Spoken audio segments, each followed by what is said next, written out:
Today's video, a beginner's guide to the Eurovision Song Contest. We are Lisa and Greg, an American couple living abroad in Spain. If you're curious about the crazy, funny, and surprising differences between the US and Europe, you came to the right place. We're getting closer and closer to 10,000 subscribers, so go ahead and contribute to all of the excitement that's happening. All right, this is David Bennett, and we will definitely include a link in the description so you can go and show Mr. David Bennett some love. Yes, this was recommended yesterday by Berlin. So they said to watch this. Apparently the finale, or the finale. I think so. Is this weekend. Yeah. And what do you know about Eurovision? I mean, I've heard of it, but I haven't really, I've never watched it, obviously. Yeah, I've heard of it because they talk about it in this Spanish course we were doing. Oh, is that where I heard of it? Okay. And I knew I heard of somewhere. I wasn't sure where. Literally, that's it. I don't know anything else. Well, it's a good thing we're watching this today. Yeah. And then hopefully we can find it this weekend. Yeah, hopefully. And watch it. Yeah, that'd be great. Okay. It'd be cool if we could do like a live watch along or something. But, all right, here we go. This is going to be fun. All right. This video is sponsored by Pianote. The Eurovision Song Contest is a competition where various European and sometimes not. Various? All? Various. Is it? España. Why are you putting this on the spot to know if it's all or not? Well, I don't know. We can't look at it and know. Okay. Countries enter an original song. And what just happened? It's European and they do like not performances European and stuff. Countries enter an original song. Like that. And then all of the countries vote for the best one. And frankly, it's quite wild.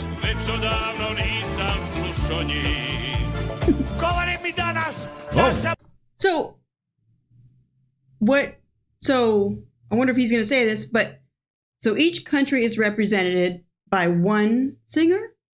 Should we watch? I'm assuming that. How do they get to that one? Get to the final and person that represents Croatia. Mm-hmm. Like, is there a competition within the country? And maybe then it's like, ooh, you made it. And then, and who votes for all this? And that could be. Okay. Oh my. Since its quite conservative beginnings back in the 1950s, the contest has evolved into a colourful display of politics. Nonsense. Okay. Is it Italy? And actually also sometimes some pretty good music. Whoa, okay. So particularly for the benefit of my mostly non-European viewers, let me introduce you to the weird and wonderful world of the Eurovision Song Contest. Now, I think we were getting ahead of ourselves. I know. Yeah, he's telling us. Were you going to say something? Just that the United States people don't know. I don't know. Just go ahead. Okay. Let me introduce you to the weird and wonderful world of the Eurovision Song Contest. Now, particularly in recent decades, the contest has become known for its more eccentric performances. Oh, wow. Some just a little quirky. Oh, okay. Some just a bit garish. What are they doing? What was he doing? This is awesome. It's more than a song. It's like a choreographed performance. It's like, it's a choreographed performance. It's almost like you got to do some crazy things to stand out, maybe. Right. Or otherwise, like that one singer in 2022, he was just good. Yeah, that's true. Let's see. That's true. Some just a bit garish. And some, well... It's something to suck on.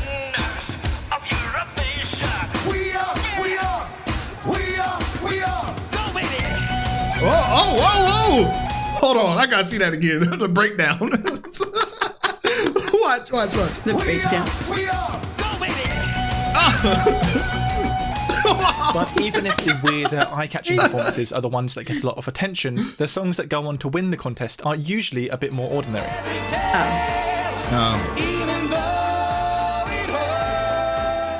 Perhaps the most unusual act to ever win the contest was the Finnish hard rock group Lordi in the year 2006.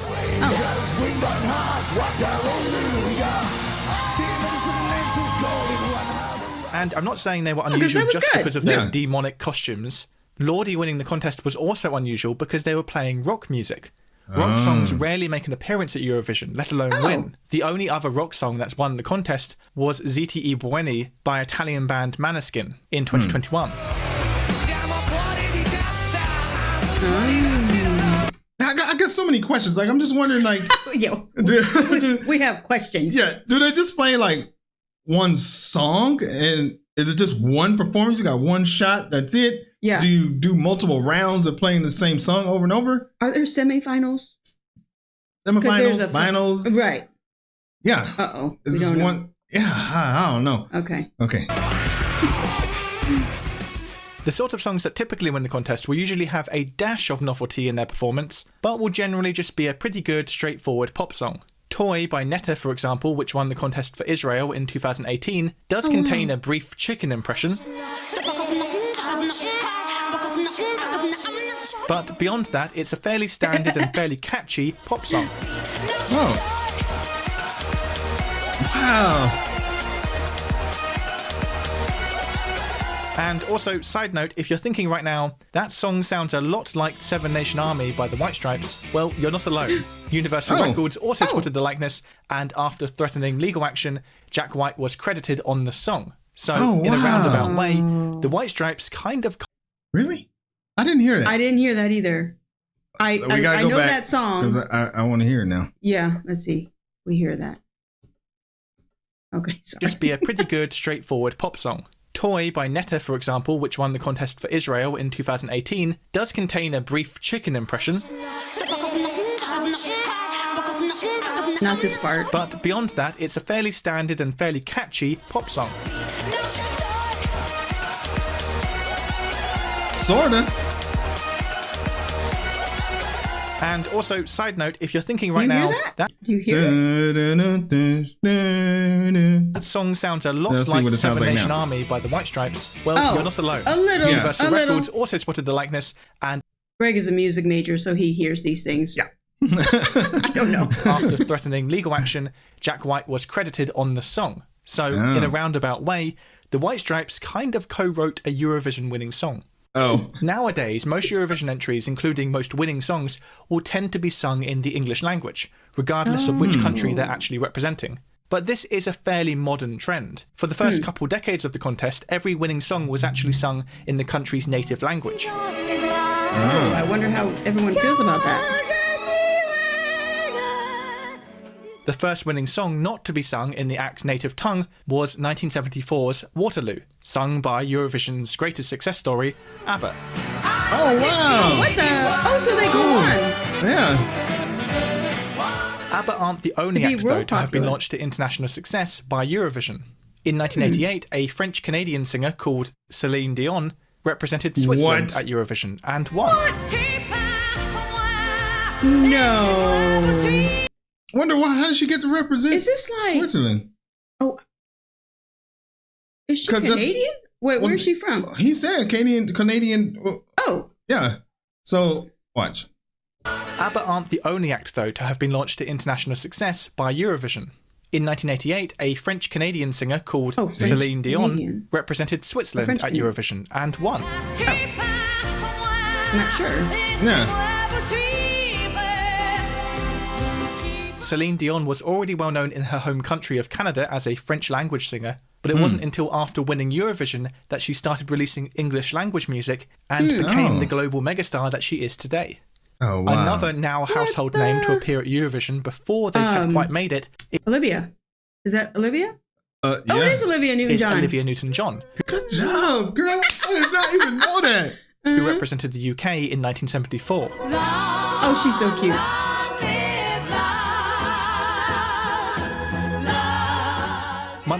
Is this like, what is that Star movie that TV show competition many moons ago? Star with Ed McMahon. Star Search. Yeah. This is probably bigger than Star Search. Yeah. But and I don't even know if you guys have heard of Star Search. They probably have. But like Bieber was found on Star. It's super old. Now we have American Idol and all that crap. Yeah. But I think this is on a whole nother level. This is Star probably Search. on a whole nother level. They represent the country. Yeah. Star Search, they represent like the grandma's cousin, you know. All right.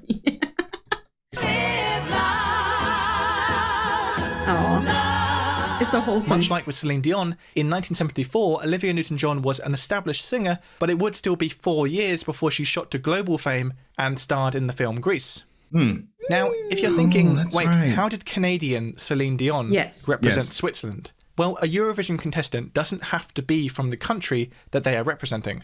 For example, American rapper Flo Rida represented San Marino in 2021 alongside Italian singer Senhit. Flo Rida is one of many established artists who made an appearance at Eurovision. Although the song they perform at the contest must be a brand new composition, the performer doesn't have to be some little-known or unknown artist. Many already very well-established artists have appeared at Eurovision, including Cliff Richard, who represented the UK in 1968 and 1973. Who do you think it was? Yeah. Not him.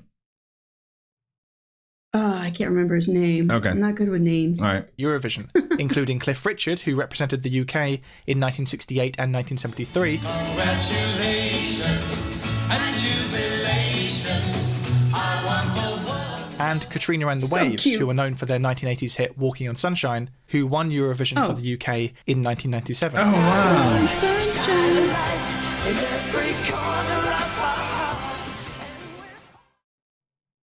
Pianote is an online interactive resource for learning how to play the piano. You might already be familiar with Pianote's YouTube channel, but they also have an excellent online service where you can access tons of exclusive videos and resources to help you not only learn songs, but develop skills which you can then apply across your playing. Pianote have a massive library of classic songs that you can learn, and the best thing is that when you're learning from the sheet music, it's synced to the original record to help you work out where you are in the song. And you can even adjust the speed of the playback, add a metronome, and create practice loops to help you master particularly tricky sections. Oh, wow.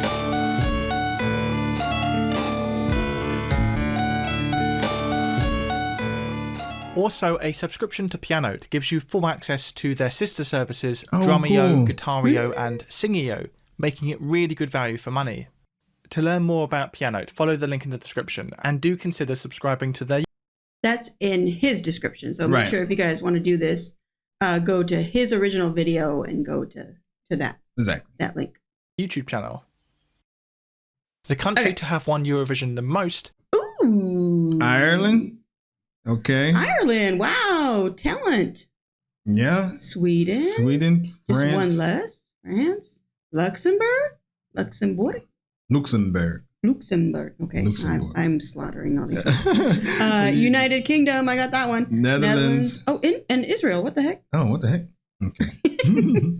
Is Ireland. And 3 of those Irish wins are actually thanks to one person, Johnny Logan. Johnny Logan is not only the only performer to have won Eurovision twice, performing Ireland's winning song in both 1980 and 1987, but he also composed Ireland's 1992 winning song. Ireland is also the only country to have won the contest 3 years in a row, winning Eurovision 92, 93 and 94. Oh my goodness. In fact, some have speculated that in 1995, Ireland intentionally entered a lackluster song to avoid winning the contest a 4th time in a row.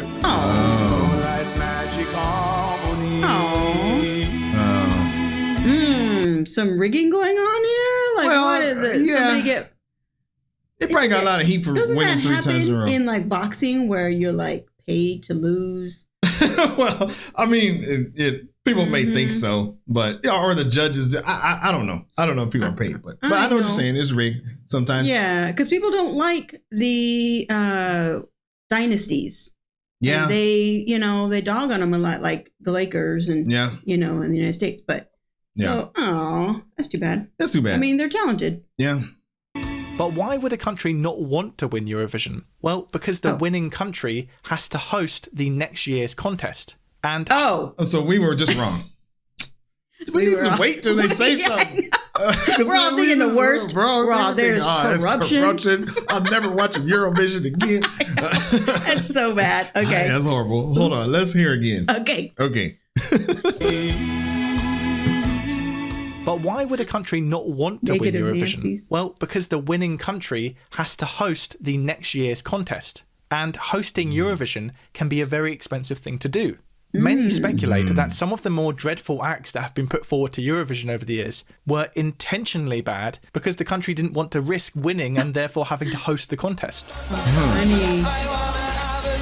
France. This is particularly the case for the so-called Big Five. Although the main spectacle of Eurovision is the grand finale, most countries who enter the contest have to first qualify in a semi-final. But the Big Five, France, Germany, the UK, Spain and Italy, automatically qualify for the grand finale due to these countries' large monetary contribution to the running of the contest. This means that if one of those Big Five don't want the hassle and expense of hosting Eurovision next year, they might intentionally enter a mediocre song. Now, the system by which countries are voted for has changed over the years, but is generally some sort of mix of a professional jury and votes from the general public. The rules and structure of Eurovision have changed many times during the contest's almost 70-year history. An interesting example of the rules having to change, actually, was after the 1969 Eurovision, where 4 different countries, the UK, Spain, the Netherlands and France, all won the contest. They were all joint winners of Eurovision. This is because they all scored the same amount of points and no tiebreaker rule had been introduced to the contest yet. Needless to say, the next year a tiebreaker rule was introduced. Now, getting over 30 different countries to all compete against each other in a song contest is going to result in some politics. Of course, it's well known that certain countries will always vote favourably for their close allies. For example, Greece and Cyprus always vote for each other, and the UK and Ireland often swap votes. But more notably, in years where Eurovision takes place against more politically charged world events, you can often see those events reflected in the voting. For example, last year, Ukraine won Eurovision. And although their song was good, and Ukraine have won the contest before, it's probably not a coincidence that they won in the year 2022. No. Likewise, the first Eurovision Song Contest that took place after Brexit had completed, which was 2021, the UK scored the dreaded nil points. And the United Kingdom gets from the public... What is that? 0 points. Oh. Damn! Like, they got 0. Oh, wow. Oh, man. Everyone was angry about Brexit. Yeah. Wow, that is crazy. Man. Yikes. 0 points. They seem to... Of course, it can be hard to tell conclusively how much politics is really influencing the voting. Maybe the UK's entry that year just wasn't very good. Sometimes I know my fire burns low, but as long as you're with me... For example, when the that was okay. I mean, it was okay. I mean, I don't know what to compare it to. I don't know what other countries are. It wasn't doing. Wild or off the top. It wasn't a 0. Wasn't a 0. It was not a 0. Yeah, but other factors. But as long as you're with me. For example, when the UK got nil points in 2003, some cited the UK's recent and controversial joint invasion of Iraq as the reason that the UK had received no points. But also that year, the UK's entry did sound like this.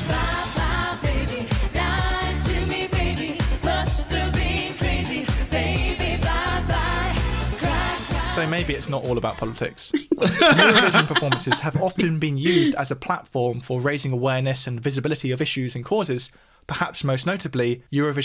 I'm not gonna lie, like my brain was a little messed up. Because I saw Jamala 1944, I'm like, 1944? They had this high-tech stuff in 1944? I didn't see the underneath it said 2016. Yeah. I was messed up for a second. I was too, actually, because I'm like, it was confusing. 1944? Yeah.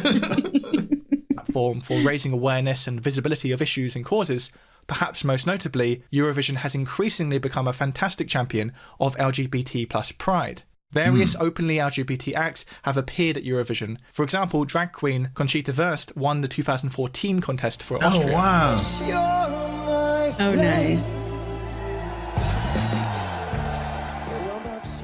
So that is Eurovision, a unique intersection between geopolitics and music, and one that never fails to surprise and entertain. Of course, after winning last year's contest, by all rights, Ukraine should be hosting the competition this year. But due to the current situation, last year's runner-up, the UK, is hosting it instead, and it's actually happening next week in Liverpool. So let me know in the comments who you think is going to win this year. Oh, I wonder who won last year.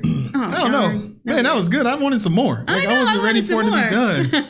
Oh, wow. Oh, that means the actual contest. I wonder how long it is. Dang, it's crazy. There's a lot that goes into that. That's cool. There's like people that oh man, it's like political and spiritual and social and like all of this stuff. So that's cool because you're rooting for your country, and then when your country falls out, then what? You know? Yeah, and then what happens? Oh, he did have an update. On here. What? This is old. But he said Sweden have now joined Ireland. Oh yeah, that is old. Okay. Okay. All right, but anyway, you still can take a look and see what the people got to say. Mm-hmm. All right, so with regard to the Big Five not taking the contest seriously, Italy is always sending the winner of Sanremo, and they take Sanremo very, very, very seriously. Okay. While English was very trendy to use at Eurovision in the 2000s and 2010s, I would argue that the 2020s already show a massive trend of sending home language songs again. Okay. I would say that's probably good. I think that's fair. Yeah. Fun fact. The winner of Eurovision does not get any money. Oh. They only get a trophy. But Eurovision win is a guarantee that the artist or band will get easy money by touring around the Europe. I don't think it's supposed to be that Europe, but anyway. It's okay. Okay. All right, great. Well, that was good. Thank you, Berlin, for recommending that. That was awesome to see that. Yeah. Okay. Now we know. Now we know. As always, thanks for stopping by, and we will see you on the next video. Bye. Peace.